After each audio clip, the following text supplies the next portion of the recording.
សូមគោរពជម្រាបសួរពុកម៉ែបងប្អូនទាំងអស់គ្នាសូមស្វាគមន៍មកកាន់ Channel តំណាងឆ្នោតសម្រាប់ថ្ងៃទី8ខែមេសាឆ្នាំ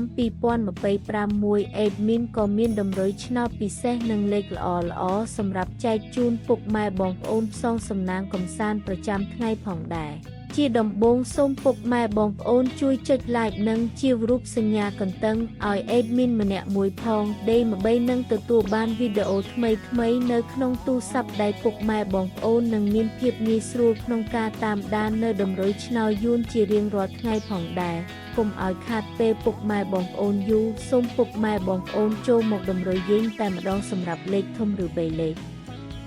Admin ឲ្យលេខ845 គុណ411គុណ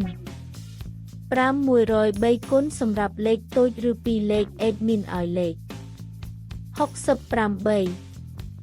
75 95 រីឯលេខអូសខ្ទង់វិញ Admin ឲ្យអូសលេខ70អូសនិង90អូស